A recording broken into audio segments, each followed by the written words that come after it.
Welcome back to the Graham Stephan Show. My name is Graham and welcome to my show. And today, guys, we're back at it with another banger episode. Listen, I realized I've been really late to watching and reacting to these videos, but you know what they say, better late than ever. And today's video, I think, is especially important because have you ever wondered, first of all, what it's like to make $400 a day? Probably most people would say yes to that, but then have you ever wondered what it's like to lose $250 a day? Didn't think so. Well, today's episode crosses both of those off the list because we got this episode by Jubilee. It's titled, Earning $400 versus Losing $250 in a Day. Wait for it. Smash the like button for the YouTube algorithm. So this episode seems to be answering all the questions that we have, so we should just get right into it. People have a hard time talking about money because money is the root of all of our problems. I think it's only a problem, though, if you're losing $250 a day. That's a problem. That's a problem that we got to address, and we got to fix that. My relationship with money is, I don't really understand money. Now, let me guess. There's no way it's her that's making $400. Just imagine that. It's the coder that's actually losing money, and then she's the one who doesn't understand it, but she's making $400. Let's see.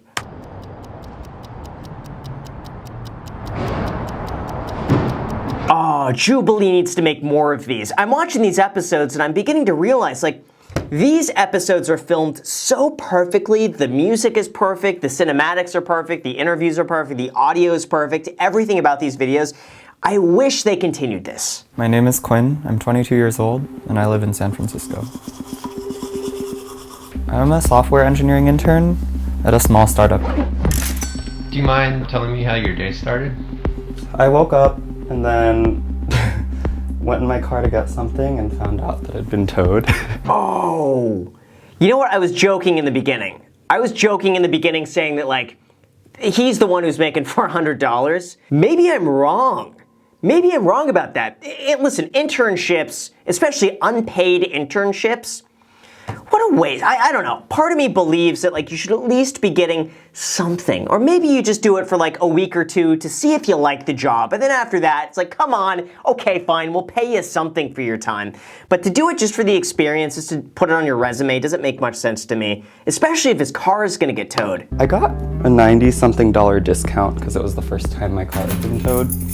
It still came out to almost $600. Oh man, that sucks. That sucks. But you know what? I want to see his income throughout the year. I bet throughout the rest of the year he's making up for it. So we're starting the day at... Yeah. Minus 600. I'm paid $2,000 a week. Geez, $2,000 a week for an intern. Gosh, okay, so they are paying him. And they're paying him pretty well. Way to go. So computer science is something I had just dabbled in as a requirement for my math degree. And then I just decided to do it. Gosh, this guy is just spending money out the wazoo. He hasn't even received anything in his account yet, and he's already just gone. Breakfast, Ubers, this, that. It's starting to add up for him. I'm Dolly Avenue, I am 23 years old, and I live in Los Angeles, California. I make a living using my camera to take pictures. So the great thing about freelancing is you never really know how much you're gonna make. How much do you think you make a month? 4 or 5K. It's not bad. It's not bad, especially if she starts licensing some of her work. She might be able to go and take some amazing stock footage and then charge people like, I don't know, $10, $15 every time they download like some really high quality images. So I like C++, but I don't get to work in C++ a lot.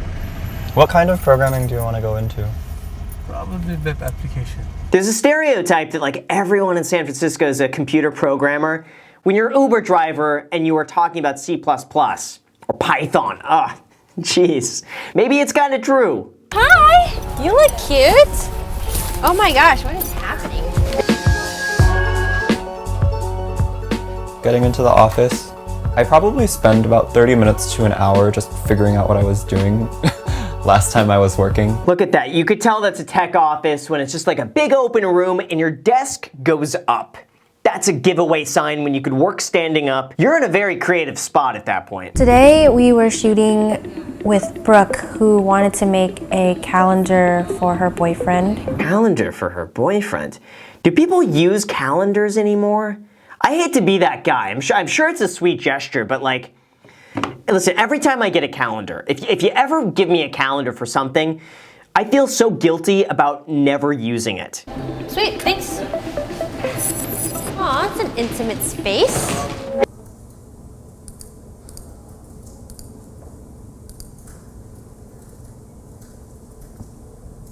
Yeah, that's the life of a computer programmer, is basically just sitting there for 12 hours.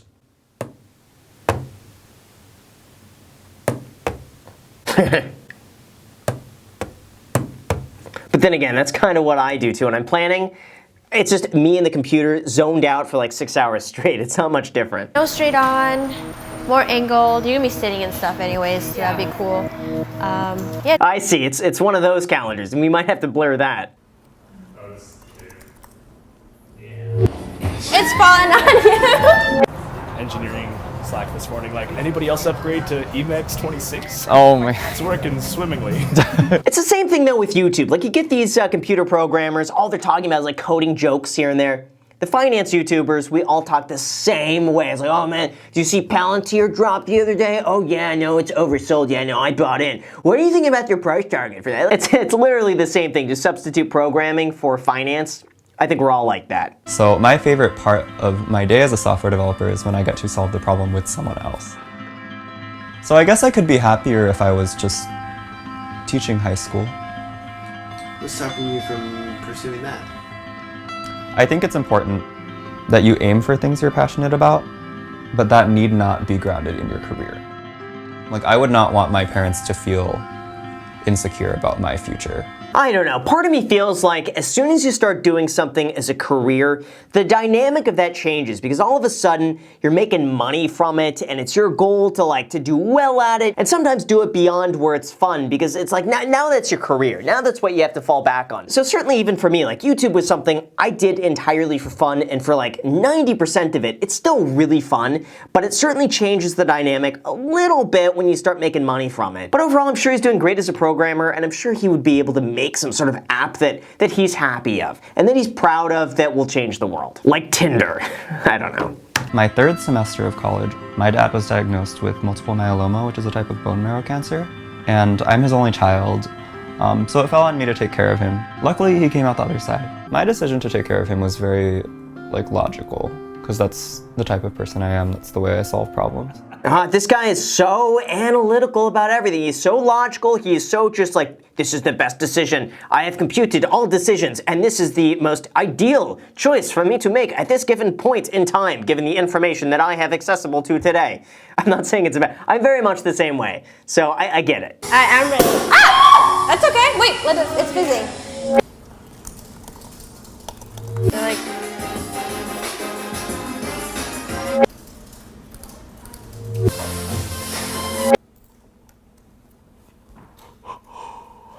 the editing of these videos is good, but I feel like they're always trying to spin a narrative. It's always the one who's making more money is not as happy as the person making less. I'm not sure if that's done on purpose or if that's the reality of this, but I don't know. It just seems to me like it's edited that way, judging by the 2 episodes that we've reacted to so far. I think with money, if you make the effort to change your mentality and your lifestyle, that goes even with your career. And if you're open-minded to change, you can pursue anything that you put your mind to. They're getting a lot done in the day. If they're still doing this calendar, they've gone from downtown Los Angeles all the way to the beach. This looks kind of like Malibu to me. They've covered a lot of distance that day. thanks, guys. Woo!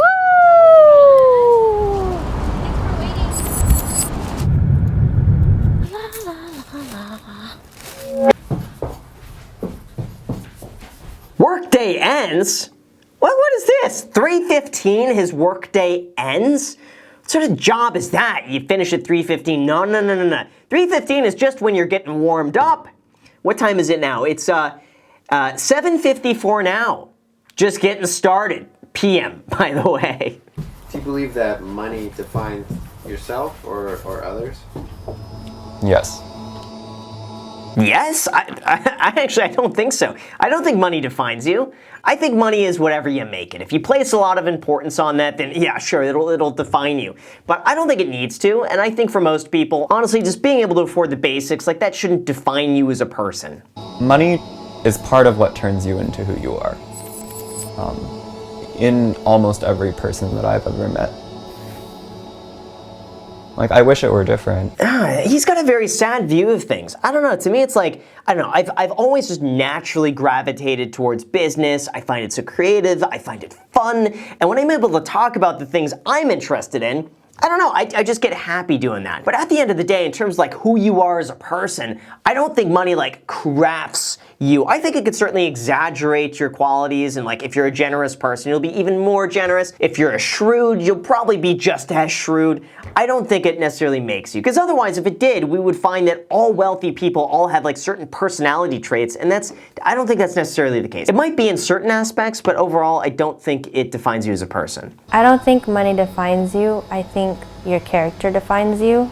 I think how you treat people defines you, and also how you treat yourself defines you. It's kind of ingrained in us, right? Money is quite literally how much you are worth, no matter how you try to spin it. Like, there is a number.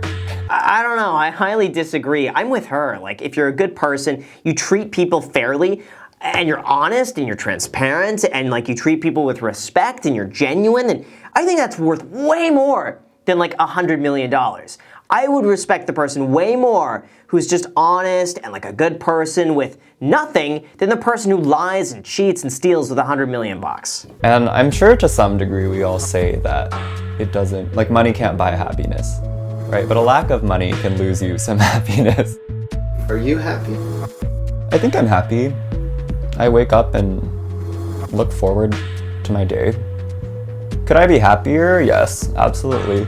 Like, it's not in my nature to pinpoint what would make me happier. Oh, I think his problem, you know what it is he's going for this career just for the money, because maybe that was just family pressure early on. You gotta make a lot of money. So he picked the career that's probably gonna make him the most money. I don't think it's the one he's most happy about. I think if he followed his true passion, he might make less money, but I think as a person, like, you'd really get to see him shine. I think everybody wants to strive for more.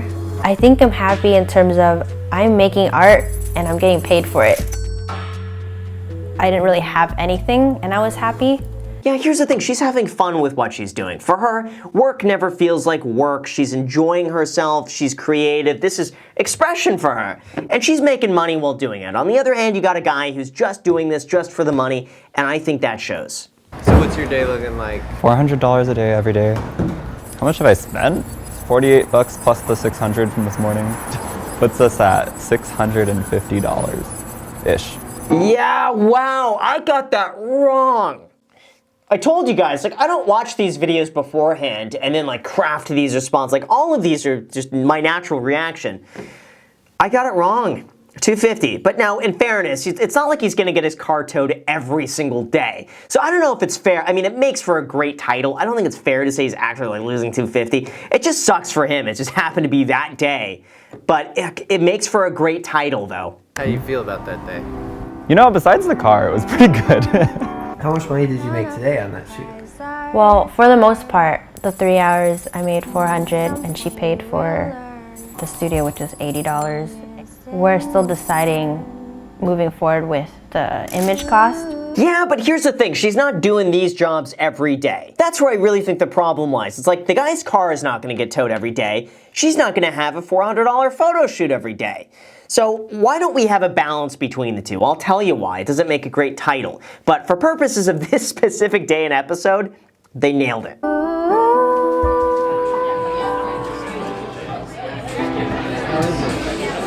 It's really good.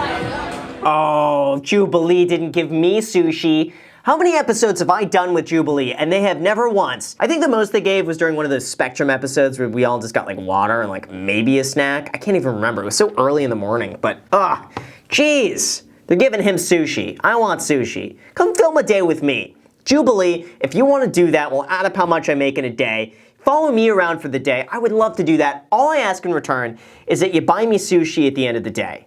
That's it. You got my word on that one. Let's do this. Heard you're scared of the downside. All right, guys, so we just finished this. I gotta say, I'm surprised this doesn't have more views. It's got 1.5 million views. Should honestly have way more. Now, my only complaint with this is that I feel like they've purposely edited this in such a way where the guy making more money on average is less happy than the person making less. The same thing happened with Ricky's episode. Ricky seemed to be less happy than the other guy making less. I'm not sure if they spin that narrative because they feel like most people would want to believe that or relate to that. Maybe there's a chance, like, deep down, like, he's way happier just getting his car towed every day. I don't know. That's my only complaint, but otherwise, amazing episode. I love watching these, and guys, if you have any other episodes that you want me to watch and react to, just let me know the title of the video down below. I unfortunately had to block links because those scammers, they keep going and pretending to be me and then commenting links on where you could, like, send Bitcoin. But if you comment the title of the video you want me to watch, I'll be reading through the comments, and the good videos, hey, maybe you'll see him here. So with that said, you guys, thank you so much for watching. I really appreciate it. As always, make sure to destroy the like button, subscribe button, and notification bell. Also, feel free to add me on Instagram. I post it pretty much daily, so if you want to be a part of it there, feel free to add me there, as in the podcast, The Iced Coffee Hour. New episodes being posted every single Sunday. Thank you so much for watching, and until next time.